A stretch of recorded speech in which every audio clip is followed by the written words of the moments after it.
Now this is a product that is going to be completely boring for some people, but really exciting for others because it is a mini ITX case that houses 6 3.5-inch hard drives and 1 2.5-inch drive. So that means if you're into Windows Home Server or any other kind of home storage software, or if you have a media PC that you like to keep a lot of content stored on, this is for you. This is an aluminum case. This is the Fractal Design Array R2 Mini ITX case. I guess I'll show you what it says on the outside. So the case size, it looks like they actually made some adjustments to the box, but it's 250 by 200 by 350 millimeters, so it's quite small. It's compatible with mini ITX boards. It has a 140 millimeter fan, which is also very impressive for a mini ITX case. I already talked about all that storage space. Okay, there's a little bit about Fractal Design itself. And then finally, I just want to show you what it says on the front. Oh yes, and it does also include a 300 watt Sfx Power Supply. So that's pretty sweet as well. So let's go ahead and get this open. Yeah, there's something else I thought I wanted to mention, but I was wrong. Okay, I have not seen this one in person yet. Although everything that I've seen from Fractal Design so far has looked great on paper and then looked even better in person. So I have very, very high expectations for the Array R2. I apologize for it taking me so long to do this unboxing, but just haven't really gotten around to it for some reason. All right, now one thing that I have on fairly good authority, but keep it to yourself, is that this case is actually OEM'd, at least in part, by Lee. So the finish on it, you can already see, is just outstanding. A beautiful black anodized aluminum finish all over the outside of this case. Very clean looking, which is something that we've come to expect from Fractal Design. Just lots of straight edges, ventilation holes in places where they make sense, and an overall elegant design and look and feel to the case. So I'm gonna flip it over on its side. Oh, I feel terrible flipping it onto its side on the table, so this looks so nice. So I'm gonna just put down some plastic here, and there we go. So you can see that it does have 4 rubber feet on the bottom, and we've got yet another. It looks like this panel is actually removable. The assembly of the case looks quite modular, so I'm gonna have to go get a screwdriver so we can take this apart. So we're on a voyage of discovery about how exactly all of this fits together right now. So I removed the top panel, and you can see we've actually got some noise dampening material here on the top. All right, so you gotta be really careful when you're handling these anodized aluminum panels, because as soon as you touch them once, the oil from your fingers will leave a fingerprint on it that you can't even remove. So you want to be really careful when you're working with cases like this, and this goes for pretty much all anodized aluminum surfaces, and even some of the non-anodized aluminum cases. You just got to be very, very careful. Now, the screws on the top allowed me to remove the top panel, and then these 2 screws here appear to loosen the hard drive cage, which is here. So that's where we mount our 6 hard drives.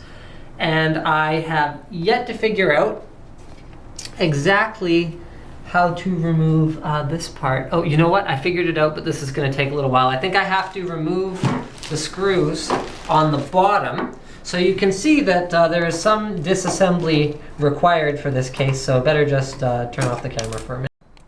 All right, well, after about 20 screws and removing some completely unnecessary parts, I think I finally figured out how it works. So you do not remove the screws in the side. Actually, what you do is you remove the 4 screws in the top of the hard drive cage, which slides in like this. And then when we move the power supply cables out of the way there. So you can see it rests on top of these black pads so that you get some anti-vibration action going on there. And so you just screw those in, and I'm just going to remove it for the sake of showing you guys some of the other things that are included. So maybe I can also figure out where the 2.5-inch drive goes. Oh, there it is. So the 2.5-inch drive mounts on the bottom of this, and you can see that there are 4 convenient screwdriver holes located here. So you can actually screw the drive in, and then it just sits on the bottom of the entire hard drive cage. So this holds 6 3.5 inch and one 2.5 inch drive.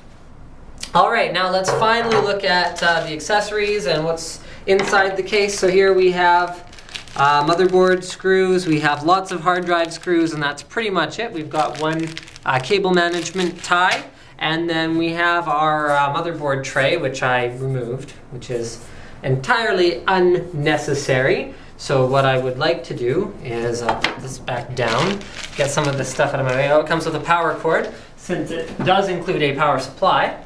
So I can take this, put it back on top where it belongs, and now we can examine what the inside of the case looks like. So here we go. Here is the Sfx Power Supply.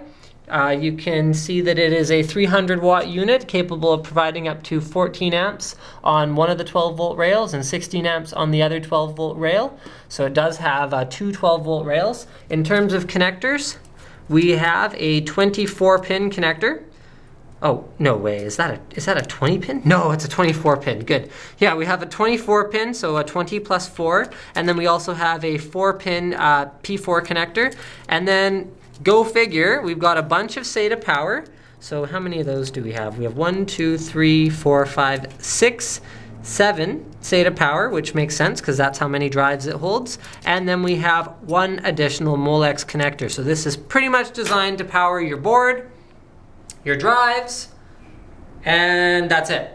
The front 140mm fan hooks up via a 3-pin fan connector, and you can see that the whole front assembly for the 140mm fan is held in by 3 screws at the top, and it's also held in by matching 3 screws at the bottom. So you can remove this whole thing, put on a different fan if you so desire, and it can be easily replaced that way. The front panel connectors are here, so we've got a power switch as well as a power LED, and that is it. The front of the case is very clean, and they're able to achieve that by only having 1 switch, and then the LED is actually inside there. You've got space for 2 expansion cards, so that is, you can install 1 expansion card with ITX, or you can install 1 dual slot card, although I wouldn't be expecting to install any long graphics cards unless you make some modifications to the hard drive cage, which you could quite easily do now that I look at it, although you'd have to make some modifications to the power supply mounting, and you'd be making some pretty serious modifications to the case itself. Not something that I think is for the first time modder necessarily, but it does look doable actually. If you wanted to take this out, you could probably cut out a new hole for a full-size ATX power supply, and then you could probably chop this off and do up to like a 12-inch graphics card in here, so that'd be kind of cool. Anyway, that is my unboxing and first look at the Fractal Design Array R2. Thank you for checking it out, and don't forget to subscribe to Linus Tech Tips.